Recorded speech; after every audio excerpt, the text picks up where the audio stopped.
Welcome friends.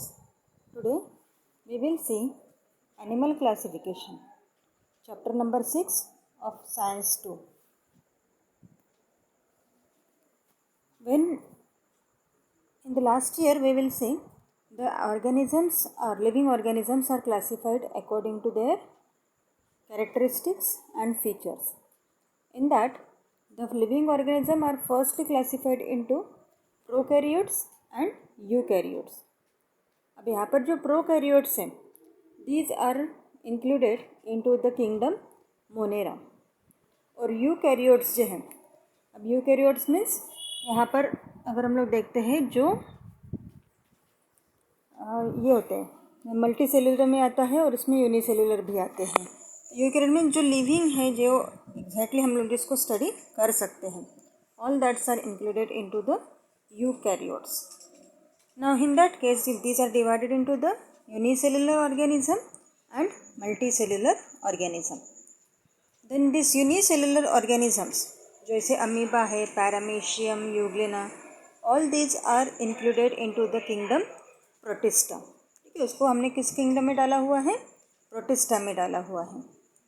Then multicellular में जो है, मल्टीसेलुलर में फिर से हमने उसको डिवाइड किया हुआ है those with cell wall and those without cell wall. ऐसे दो क्लासेस में हमने डिवाइड किया.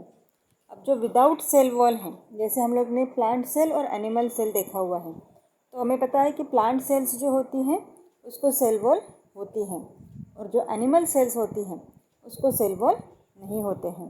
तो ये जो विदाउट सेल वॉल वाले पूरे ऑर्गेनिज्म, मल्टीसेलुलर ऑर्गेनिजम्स हैं, उसको हमने किंगडम डाल दिया एनिमेलिया. और जो विथ सेल वॉल वाले हैं उसको हमने फिर से डिस्ट्रीब्यूट किया हुआ है ऑटोट्रॉप्स एंड हेट्रोट्रॉप्स. अब ऑटोट्रॉप्स मीन्स क्या होगा? Those who are able to synthesise their own food, जो खुद का फूड खुद बना सकते हैं उनको हम लोग बोलते हैं ऑटोट्रॉप्स, और वो पूरे आते हैं किंगडम प्लांटी में.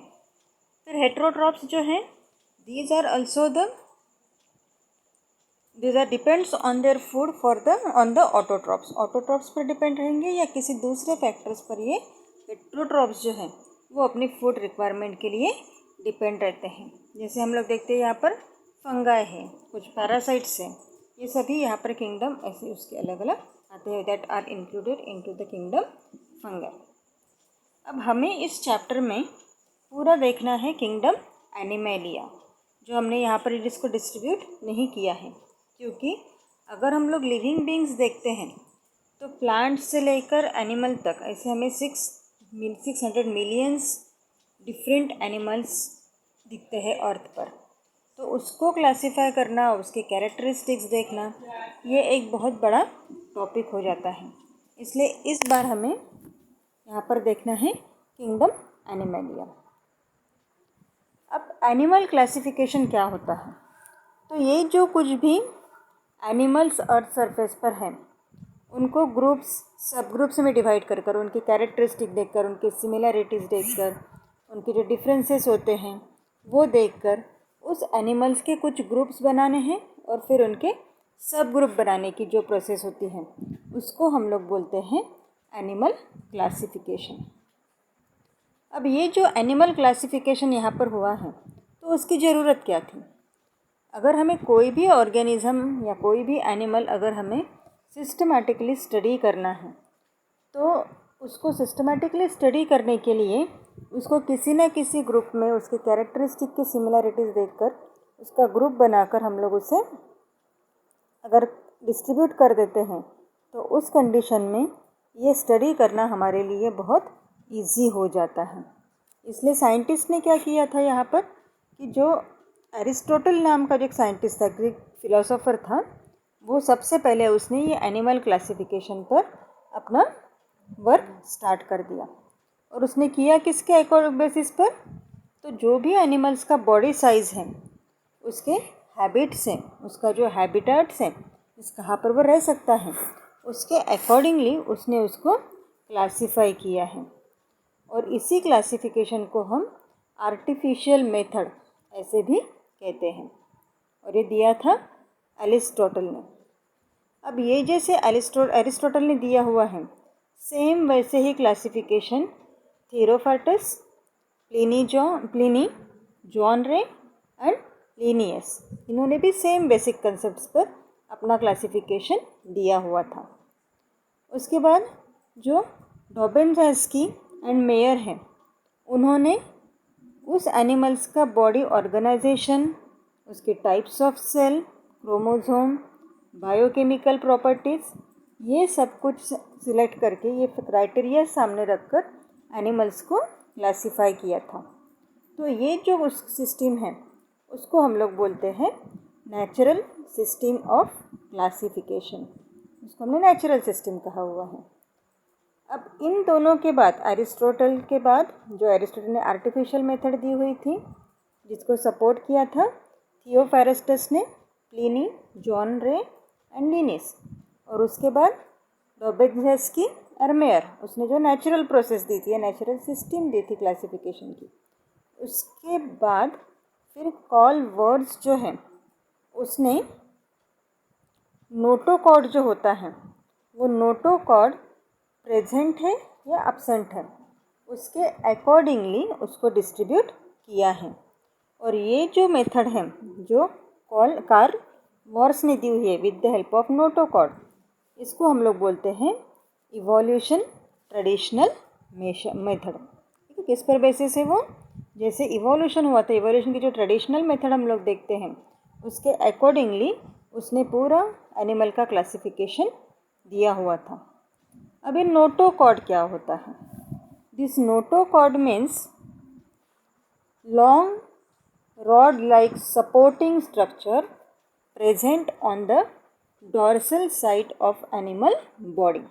जैसे हम ह्यूमन बीइंग में हमारा बैकबोन देखते हैं या वर्टिब्रल कॉलम देखते हैं जो हमें सपोर्ट करने के लिए या स्टैंड होने के लिए जो बोन्स का स्ट्रक्चर होता है, और वो कहाँ है हमारे इसमें डॉर्सल साइड में। डॉर्सल साइड मीन्स पीछे वाली साइड, वेंट्रल साइड सामने वाली साइड, उसको हम लोग यहाँ पर प्रेजेंट होता है और उसमें नर्व टिश्यूज़ आइसोलेटेड होते हैं, उसको हम लोग बोलते हैं नोटोकॉर्ड। तो जिन एनिमल्स में ये नोटोकॉर्ड प्रेजेंट हैं उसमें उसे डिस्ट्रीब्यूट किया है। अब इसके बेनिफिट्स क्या है एनिमल क्लासिफिकेशन के? तो study of animals become convenient. किसी भी एनिमल की अगर हमें स्टडी करनी है then it will becomes convenient to us. Study of few animals from a group helps to understand about that entire animal group. अगर उस किंगडम के उस क्लास के अगर हम लोग कुछ एनिमल्स पढ़ लेते हैं तो बाकी के एनिमल्स भी उसी टाइप के होंगे, ये हम कंक्लूड करके उनके कैरेक्टरिस्टिक्स भी यहाँ पर मेंशन कर सकते हैं। It gives idea about the animal evolution, किस तरीके से एनिमल इवॉल्व हुआ होगा, इसके जो पूर्वज है वो कैसे होंगे, कैसे कैसे उसके बॉडी में चेंजेस आते गए, कैसे उन्होंने एडेप्टेशन शो किया, ये सभी हम लोग इससे पता कर सकते हैं। Animals can be easily identified with great accuracy. ठीक है, ग्रेट एक्यूरेसी के साथ हम लोग एनिमल्स को आइडेंटिफाई कर सकते हैं। It helps to understand the relationship of animals with other living organisms. जो हमारे पास जिसका डाटा है उसको हम लोग दूसरे एनिमल्स जो अदर लिविंग ऑर्गेनिजम्स हैं उसके साथ कंपेयर करके उसको भी हम लोग डिस्ट्रीब्यूट कर सकते हैं। It helps to understand the habitat of each animal and its exact role in the nature. किस तरीके से उसका हैबिटेट है, उसका एग्जैक्ट रोल नेचर में क्या है, ये सब कुछ हम लोग यहाँ पर देख सकते हैं। It helps to understand various adaptation shown by the animals.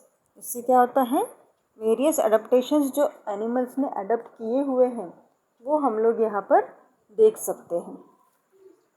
These are the benefits of animal classification. Now जैसे हमने ट्रेडिशनल मेथड ऑफ इवोल्यूशन देखा था तो उसके अकॉर्डिंगली एनिमल्स को हमने दो टाइप्स में डिवाइड किया है, depending upon the presence of notochord and in the absence of notochord. अब जहाँ पर नोटोकॉर्ड अब्सेंट है उसको हम लोग बोलते हैं नॉन कॉर्डरेट्स। क्या बोलते हैं हम लोग उसको?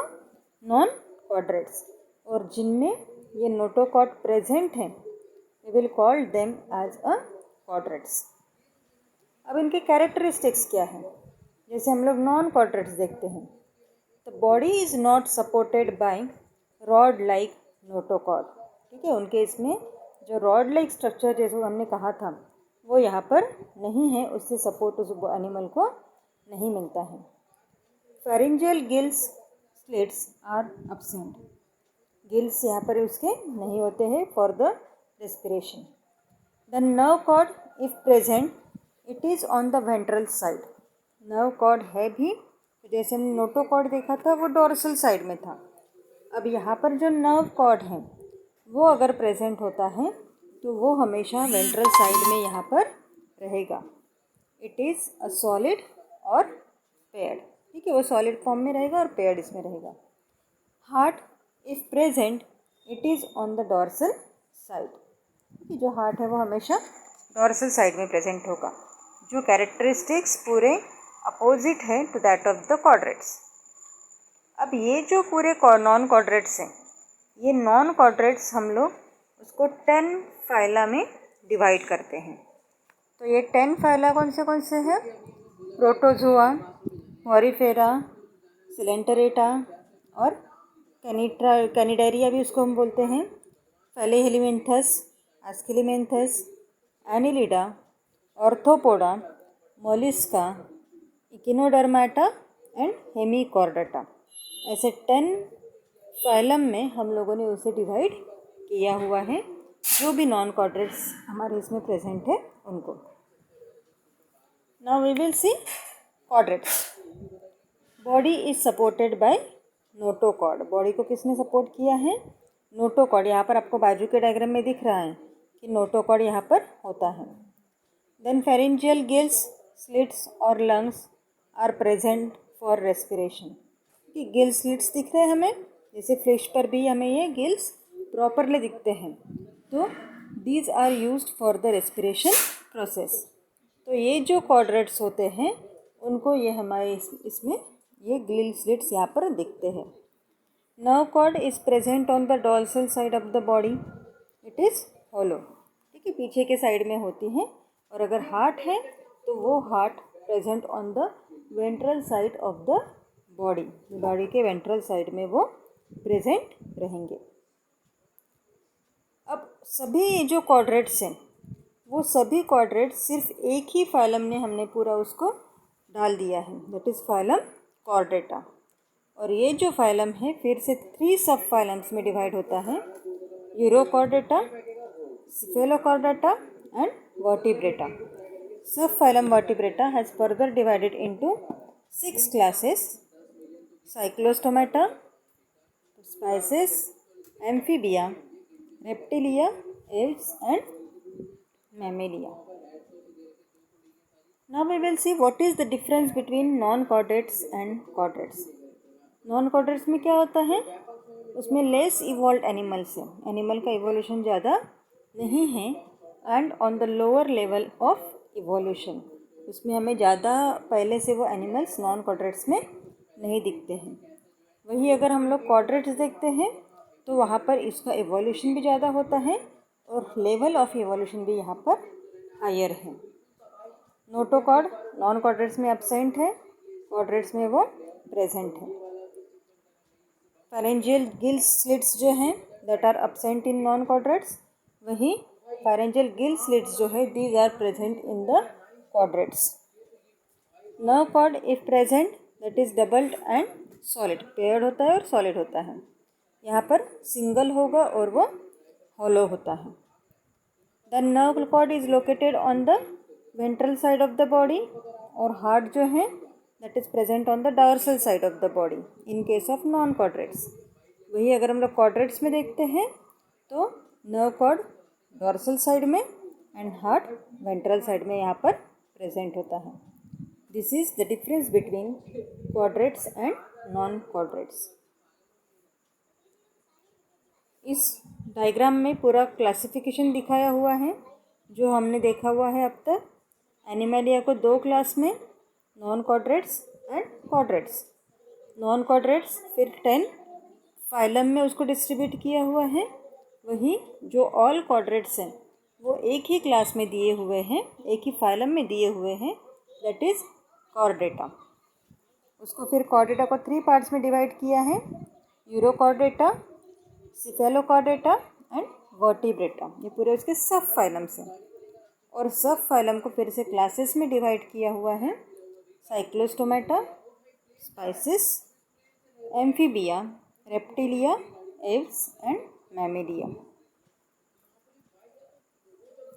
अब यहाँ पर कौन कौन से क्राइटेरिया यूज़ किए हुए हैं वो हमें देखने हैं कि अगर क्लासिफिकेशन करना है तो उसके लिए कुछ ना कुछ बेसिक कंसेप्ट हमारे इसमें होने चाहिए और कुछ ना कुछ क्राइटेरिया वहाँ पर होना चाहिए जिसके अकॉर्डिंगली हम लोग एनिमल का क्लासिफिकेशन कर सकते हैं। तो सबसे पहला पॉइंट यहाँ पर हम लोग देखते हैं ग्रेड्स ऑफ ऑर्गेनाइजेशन। किस बेसिस पर, उसमें फर्स्ट पॉइंट हमारा ग्रेड ऑफ ऑर्गेनाइजेशन। तो उसमें एनिमल की बॉडी जो होती है वो किससे बनी हुई है ये हमें यहाँ पर देखना है। जैसे हम लोग हमारी बॉडी अगर देखते हैं ह्यूमन बीइंग की, तो हमें पता है हमारे इसमें ब्रेन प्रेजेंट है, हमारे इसमें हार्ट प्रेजेंट है, लंग्स प्रेजेंट है, किडनी है, मीन्स ये सभी क्या हो गए, ऑर्गन हो गए। कुछ टिश्यूज़ हमारे इसमें हैं, कुछ सेल्स हमारे इसमें हैं, ये सभी यहाँ पर हैं। बट बाकी अगर लिविंग एनिमल्स अगर हम लोग कंसिडर कर रहे हैं तो कुछ एनिमल ऐसे हैं जिनमें अलग अलग टाइप्स के कुछ सेल्स होते हैं, means body function carried out करने के लिए कौन से बॉडी का पार्ट, हमें पता है हमारे बॉडी का यूनिट फंक्शन जो है वो सेल है। जब सेल कंबाइन होती है टिश्यू बनता है, टिश्यू कंबाइन होगा ऑर्गन बनता है, ऑर्गन कंबाइन बनेंगे होंगे सिस्टम बनेगा। इस तरीके से पूरा डेवलपमेंट वहाँ पर होते जाता है। उसी के अकॉर्डिंगली हमने यहाँ पर एनिमल्स को डिस्ट्रीब्यूट किया है। जैसे हमारा फर्स्ट है प्रोटोप्लाज्मिक ग्रेड ऑर्गेनाइजेशन। तो इसमें क्या है, जब हम लोग यूनिसेलुलर ऑर्गेनिजम्स देखते हैं तो वहाँ पर हमारे इसमें न्यूक्लियस और प्रोटोप्लाज्म हमें प्रेजेंट दिखता है। और जो कुछ भी उस ऑर्गेनिज्म का फंक्शन है, जो भी उसके मूवमेंट्स बोलो या जो कोई भी उसकी एक्टिविटीज़ हैं, all that activities are done by the protoplasmic sales.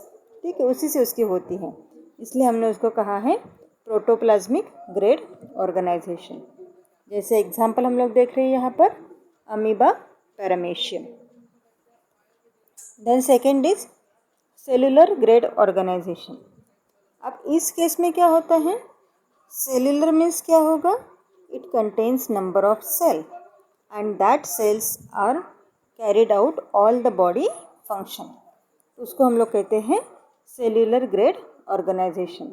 और ये किस में दिखेगा अभी हमें, we have to seen it in the multi cellular organism. ठीक है, मल्टी सेलुलर ऑर्गेनिज्म में हमें यहाँ पर दिखेगा। तो यहाँ पर आपको डायग्राम में दिख रहा है कि अलग अलग टाइप के सेल्स यहाँ पर हैं which can carried out the different function. फिर पॉरीफेरा फाइलम में जो भी एनिमल्स आते हैं all that's are showing this cellular grade organisation. The next is cell tissue grade organisation. अब सेल टिश्यू मीन्स क्या हो गए, जब सेल्स कंबाइन हो रहे हैं, बहुत सारे सेल्स अगर साथ में आ रहे हैं तो वो टिश्यू फॉर्म करते हैं। ठीक है, और फिर जब बॉडी का फंक्शन कैरिड आउट करने के लिए अगर हम ये टिश्यू पूरा फंक्शन कैरिड आउट कर रहे हैं तो उसको हम लोग बोलते हैं cell tissue grade organization. Phylum Cnidaria ये जो है उसमें यहाँ पर हमें दिखता है कि कैसे किस तरीके से ये सेल टिश्यूज जो होते हैं वो उसका फंक्शन कैरिड आउट करते हैं। Then tissue organ grade organisation.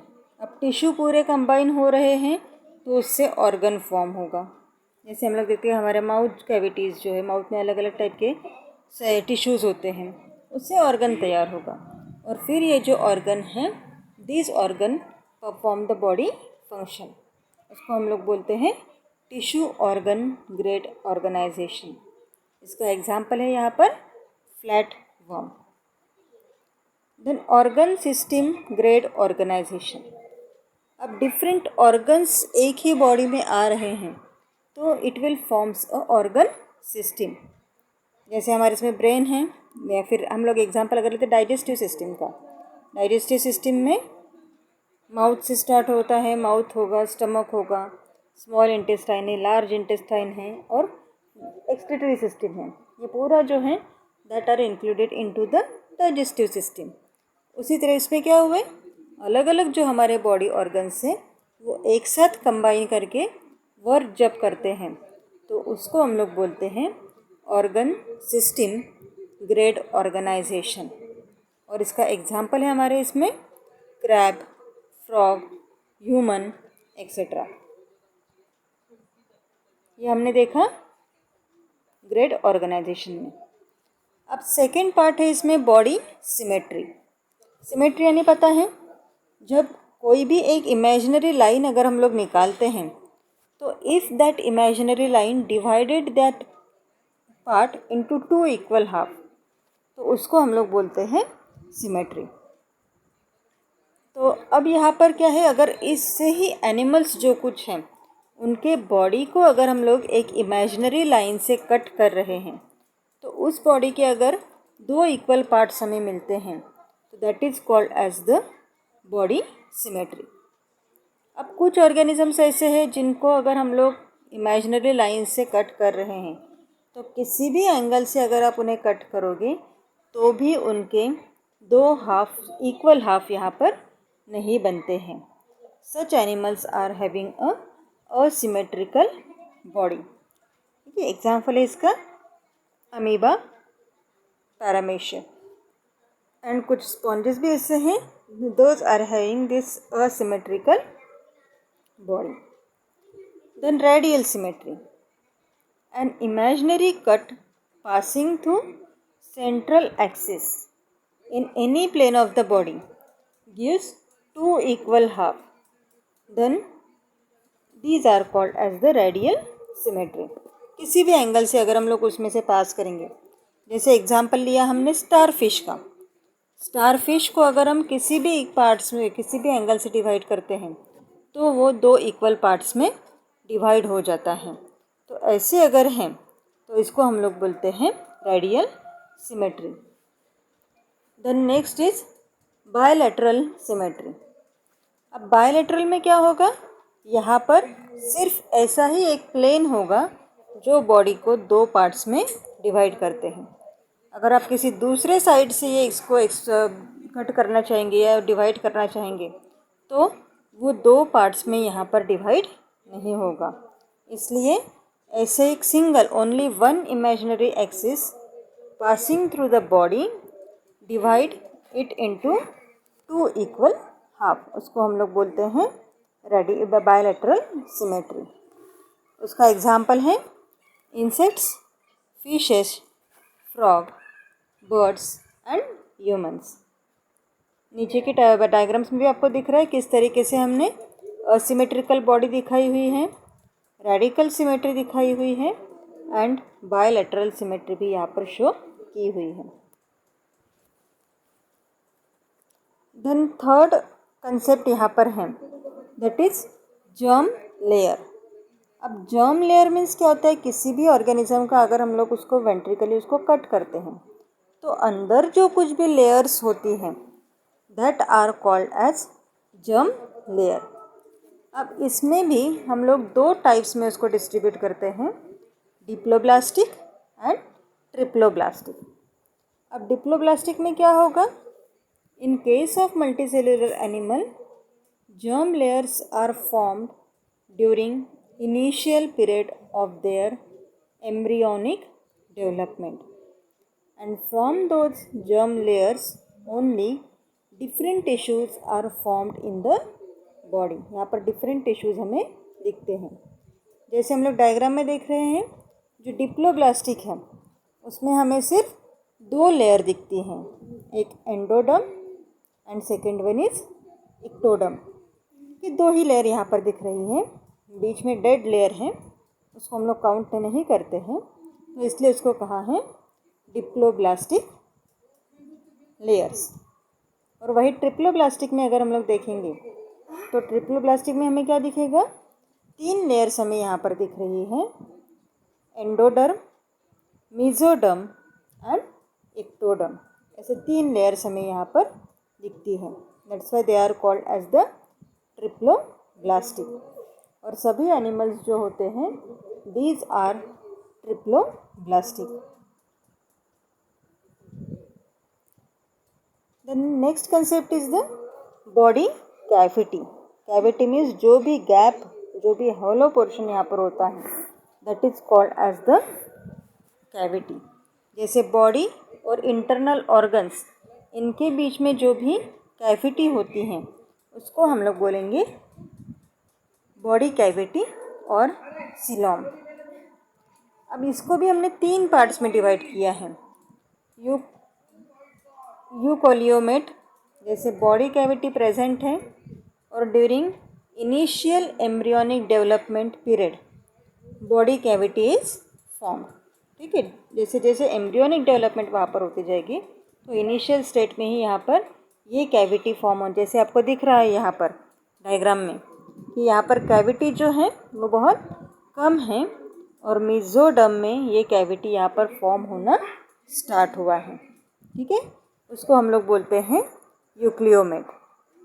सभी एनिमल फाइलम जो हैं from Annelida to higher phylum, इन सभी में ये इग्लोडर्मेट्स हमें दिखते हैं। देन एक्लियोमेट, उसमें क्या होगा, जो बॉडी कैविटी है दैट इज़ टोटली एब्सेंट, वो हमें यहाँ पर नहीं दिखेगी। जैसे organisms included into the phylum Porifera, Cnidaria and Platyhelminthes, इसमें हमें ये बॉडी कैविटी एब्सेंट दिखती है। देन सीडोकोलियोमेट्स, सीडो मीन्स झूठा, ठीक है, उसको हम लोग बोलते हैं सीडोकोलियोमेट्स। तो इसमें बॉडी कैविटी प्रेजेंट होती है but it is in the form of mesoderm और गट। दिख रहा है यहाँ पर हमें मेसोडर्म किसे दिख रहा है, हमें पूरा ब्लैक वहाँ पर दिख रहा है, रेक्टोडर्म और एंडोडर्म यहाँ पर दिखाई दे रहे हैं सेकेंड डायग्राम में। इस तरीके से हमने उसे डिवाइड किया है। और ऑल एस्किलोमेंथिस जो होते हैं दीज आर दीज सीडोकोलियोमेट्स। ठीक है, ऐसे अगर हम लोग ऊपर से देखते तो हमें लगेगा वो मेसोडर्म है, बट वो मेसोडर्म ना होते हुए दैट इज़ द कैविटी। ठीक है, वो कैविटी होती है जिसको हम लोग बोल सकते हैं pseudocoelomate. Then last is body segmentation. Segmentation means क्या होगा कि जो बॉडी बनी हुई है वो अगर डिफरेंट सेगमेंट्स से बनी हुई है, अलग अलग सेगमेंट्स वहाँ पर अगर हम लोग देखते हैं तो उस कंडीशन में उसको हम लोग बोलते हैं body segmentation. Segmentation is the phenomenon in which the body of animals is divided into segments which are small similar units. Body with segments is segmented body. जैसे हम लोग देखेंगे फाइलम एनेलिडा, तो एनेलिडा के जो भी एनिमल्स हैं उन सभी की बॉडी हमें सेगमेंटेड फॉर्म में यहाँ पर दिखती है। इस तरीके से यहाँ पर ऑर्गेनिजम्स जो हैं उनको, एनिमल्स जो हैं उनको यहाँ पर डिस्ट्रीब्यूट किया हुआ है। इस डायग्राम में आपको किस तरीके से, जो हमने अब तक देखा, तो पूरे ऑर्गेनिजम्स किस तरीके से डिवाइड हुए हैं उसके अकॉर्डिंगली उसका हमें डिस्ट्रीब्यूशन यहाँ पर दिखता है। और ये पूरा किसका है, किंगडम एनिमेलिया का।